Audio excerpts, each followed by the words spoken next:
For 4 years, Joanna Marie wished her mother a happy Mother's Day on Facebook. What no one knew was that her mother was buried beneath her feet.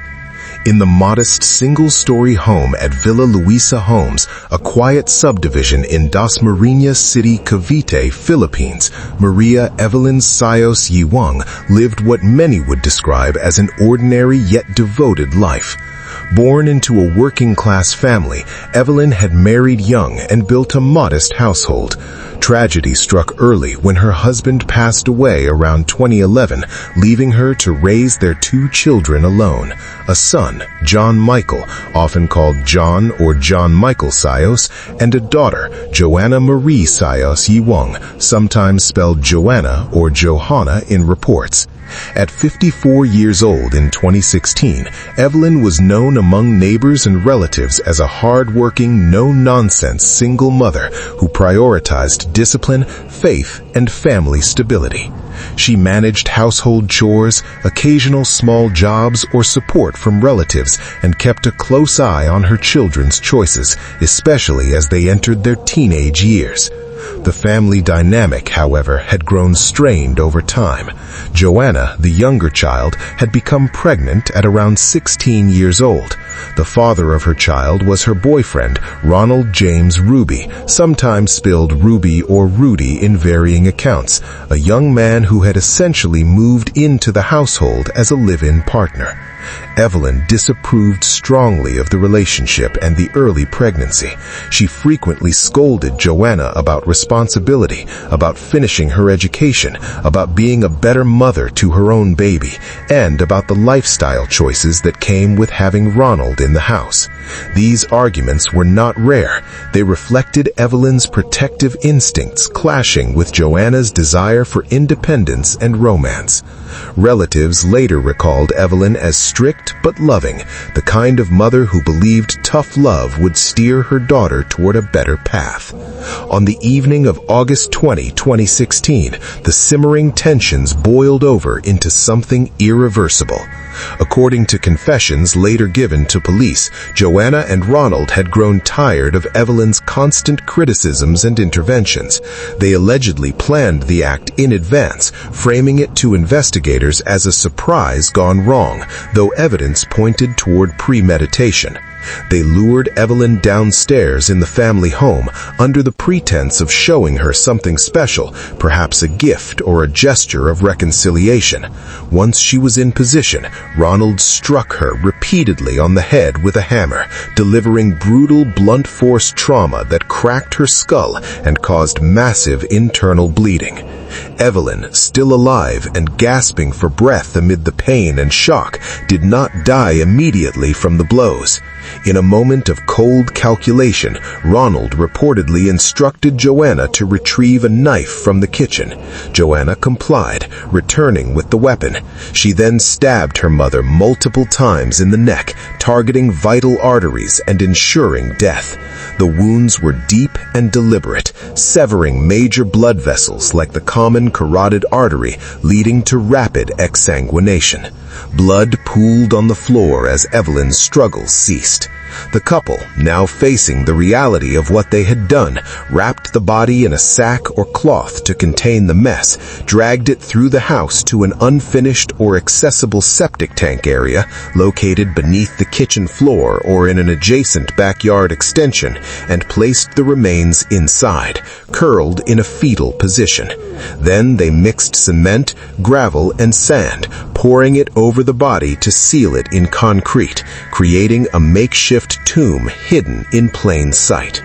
With the body concealed, the cover-up began almost immediately.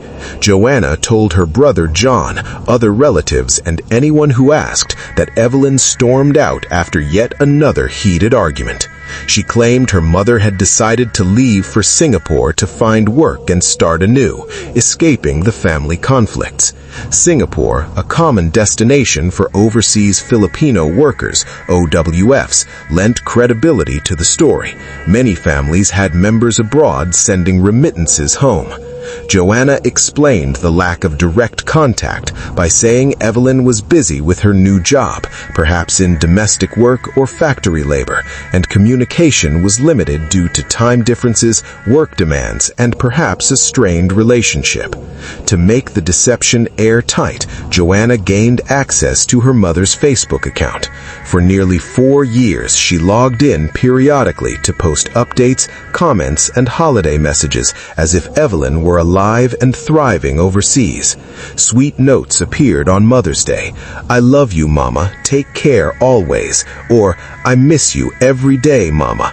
Birthday wishes were shared, photos, possibly old or manipulated ones, uploaded occasionally, and status updates mentioned daily life in Singapore, simple things like enjoying the city, working hard, or sending love back home. Relatives, including aunts, uncles, cousins, and even friends, accepted these posts at face value. In Filipino culture, where family ties run deep and overseas work is normalized, it was easy to believe a mother might be too occupied or emotionally distant to call frequently. No one pressed too hard. No one demanded video calls or proof. The lie held because it fit a familiar narrative. During those 4 years, life in the house continued with eerie normalcy. Joanna raised her young child in the very home where the murder had occurred, walking daily over the cemented spot in the kitchen floor that hid her mother's remains. Ronald remained part of the household. John Michael, Evelyn's son, lived there too at times, unaware of the horror beneath his feet. The family went about routines, meals prepared, laundry done, a baby cared for, all while the decomposing body slowly broke down in the septic tank below.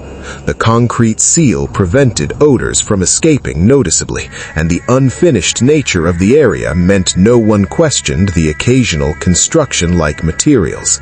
Cracks in the story began to appear by mid-2020.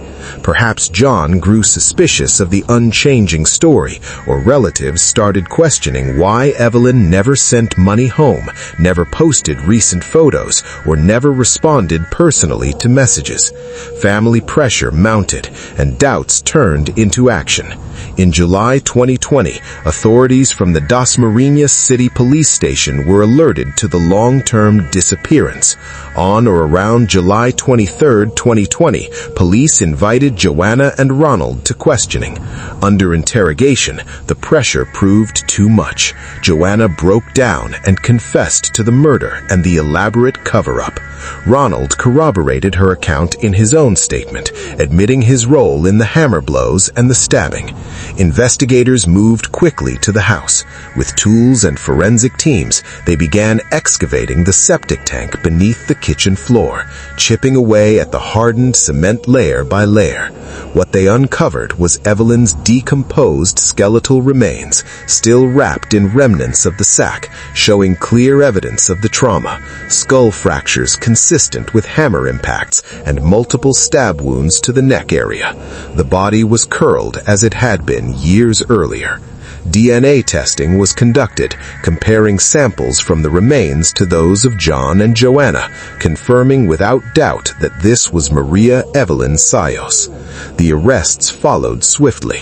Joanna Marie Sayos was charged with parricide, the specific crime under Philippine law, Article 246 of the Revised Penal Code, which carries one of the heaviest penalties, reclusión perpetua, equivalent to 20 to 40 years, often effectively life imprisonment with parole eligibility after serving a minimum term. Ronald faced murder charges as a principal or accomplice, with similar severe penalties possible. Both were detained, and the case proceeded through the courts amid national media attention.